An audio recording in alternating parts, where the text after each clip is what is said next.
Ndonge ndabahaye mwiriwe mwese canke mwaramutse bivanye naho mugenda mudukurikirana muherereye.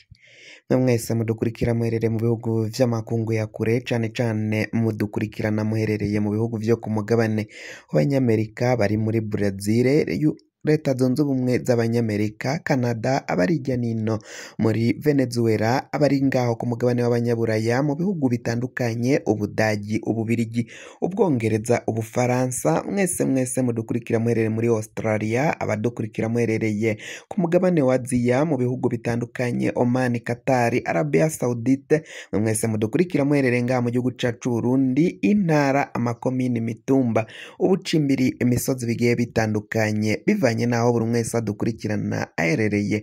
Mwese ndabahaye kaze ngaha ku Iyakare TV.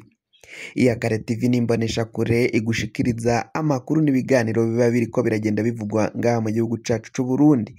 Fyonda subscribe ni bukoresha ururimi rw'icongereza canke ni bukoresha ururimi rw'igifaransa ufyonde sabone. Hamuca ujya ngaha iburyo urafyonda no kwa kano kameze nk'agakengeri.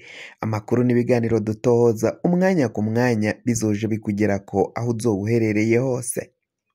Amakuru azindukiye ngaha mu gihugu cacu c'u Burundi, igisirikare c'u Burundi kirasambuka kandi kirasambugwa n'abategetsi bakomakomeye cane mu biro vy'intwazangabo muri Etat Major, biro bikuru vya gisirikari. General Prime Niyongabo aramutswa ivyo biro, yakaba yarongoye inama y'abakuru b'intwazangabo, abakuru mu ntwazangabo z'igisirikari c'u Burundi yabagirishije inama ngaho muri Etat Major. Muri Etat Major rero akaba yabasavye ikintu gikomakomeye cane, gutoranya abasirikari bahoze muri ex-FAB, cane abari hagati y'imyaka 40 na 45. Abo ngabo bariko barakorwa intonde bakegeranyirizwa mu ntara ya Cibitoke mu kambi isanzwe itorezwamo canke yakira abasirikare baba bavuye ijya nino mu gihugu c'u Burundi, baba bagiye kujabukanwa mu gihugu ca Repubulika iharanira intwaro rusangi ya Kongo.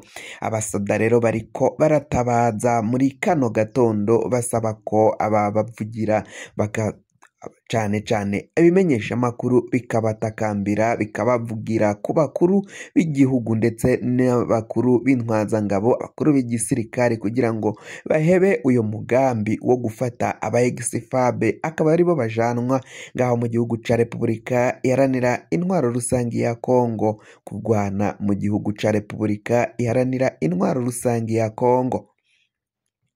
Indi nkuru tuza kubashikiriza nuko abarundi muri Kivu y'ubumanuko, ishirahamwe IDH kurungu buriharanira agateka ka zina muntu, riragiriza abarundi gufata ku nguvu abakenyezi batandukanye bo muri ico gihugu, harimwo abagwanyi ba Red Tabara, abagwanyi ba FNL ndetse n'abasirikari b'u Burundi, biriko bivugwa ko babarizwe ngaho muri ivyo bice vyo mu bumanuko bwa Repubulika iharanira intwaro rusangi ya Kongo, ngo barafashe abakenyezi n'abigeme bakiri batoye ku nguvu. Ivyo ni vyasohowe n'ishirahamwe IDH, ariko umuhari Red Tabara ukaba wagiye ahabona usohora itangazo gwiyamiriza ivyico kegeranyo iryo shirahamwe ryaciye rishira ahabona.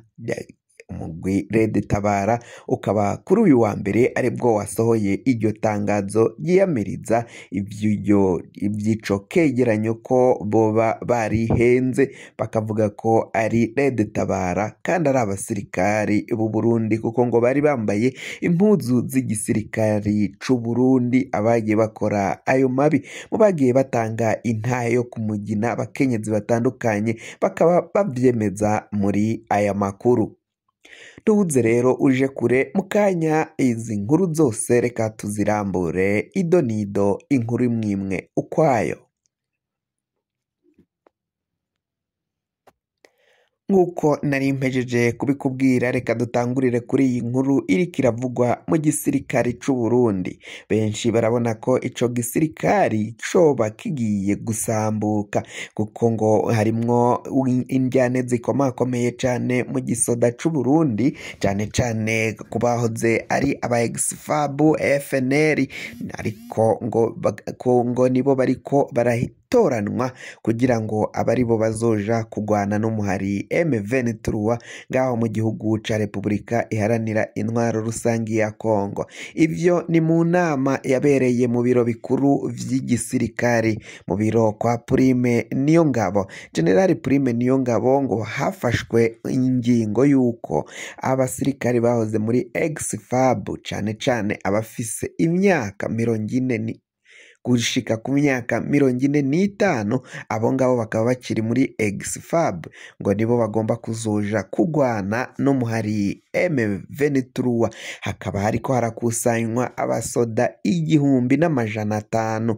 Abo basirikari bikavugwa ko ari amabatayo abiri. Amabatayo abiri rero akwiye niyo agiye gusubira kurungikwa akaja gutera inguvu abandi basirikari bari ngaho mu gihugu ca Repubulika iharanira intwaro rusangi ya Kongo. Bikavugwa ko rero abo basoda bagiye kujanwa ngaho muri Kongo ari aba ex-FAB, kandi bakaba barekarama ko ivyo bariko barakorerwa ukungene bariko baratoranwa hisunzwe ko bahoze muri ex-FAB, ngo bitari vyo kuko ngo abahoze muri ex-FAB barenda kuba abakukuruke mu gisirikare, ngo barashaje n'abatama, ntago bazoshobora ingwano ziriko zirabera ngaho mu gihugu ca Repubulika iharanira intwaro rusangi ya Kongo. Bakavuga ko rero mu gihe boramuka barungitswe ngaho muri Kongo byibonekeza ko ibintu vyohava biba bibi cane. Abo basirikari nabo ari ukuja kurasigwa mu gihugu ca Repubulika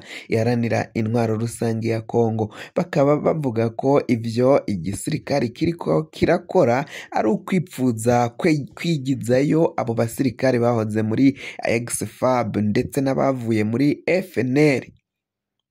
Amakuru ava ngaho muri izo ntwazangabo rero bakaba batakamba ko uwo wese yogira ico abavugira yogishikiriza kugira ngo bamenye ko basemerera ko aho bariko barajanwa kugwana izo ngwano ari ukuja gupfira ubusa, kandi ingwano badafisemo inyungu na gatoyi. Mbere kandi ngo n'igihugu c'u Burundi kikaba ata nyungu gifisemo ko bariko barajanwa kugwanwa izo ngwano zidafitiye igihugu cacu umumaro. Bakabona ko ari ukuja kurasigwa ubusa ngaho mu gihugu ca Repubulika iharanira intwaro rusangi ya Kongo. Reka tubashikirize kandi iyi nkuru nayo iriko iravugwa ku muhari Red Tabara kuri uyu wa mbere yaragiye ahabona isohora itangazo ryiyamiriza ivyuko umuhari IDH uharanira ishirahamwe IDH riharanira agateka kazina muntu ryashize hanze ahabona amakuru avuga ukungene abasirikari b'abarundi cane cane abigisoda c'u Burundi ndetse n'aba FNL na Red Tabara baciye bakora amabi bagafata abakenyezi ku nguvu ngaho mu gihugu ca Repubulika iharanira intwaro rusangi ya Kongo. Abakenyezi baragiye batanga intahe bemeza ko bagiye bafatwa akatari gakeya n'abo basirikari bambaye impuzu z'igisirikari c'u Burundi, bakavuga ko ari Abarundi. Abandi nabo bakavuga ko bo bari abasirikari ba Red Tabara, abagwanyi bitwaje ibigwanisho. Ariko Red Tabara yo yagiye ahabona ivuga ko ivyo shirahamwe ryashize ahabona bihenze ko Red Tabara itabarizwa muri ivyo bice, ngo ntabwo rero kuba itabarizwa mu ivyo bice bo bari bo bafashe abakenyezi. Umukenyezi avuga ko muri Munyonyo umwaka w'2022 yaciye afatwa ku nguvu incuro irenze imwe, avuga ko rero ivyo vyabaye byibonekeza ko atari bo bafashe abo bakenyezi kuko ngo baba barihenze. Red Tabara ntago ibarizwa muri Kivu y'ubumanuko, ngo nta birindiro vyabo boba bahafise, niko umuhari Red Tabara waciye ushira mw'itangazo washize ahabona. Fyonda subscribe niba ukoresha ururimi rw'icongereza canke niba ukoresha ururimi rw'igifaransa ufyonde sabone, muco ujya ngaha iburyo ufyonde no kwa kantu kameze nk'agakengeri, amakuru n'ibiganiro dutohoza umwanya ku mwanya bize bigushikira aho uzoba uherereye hose.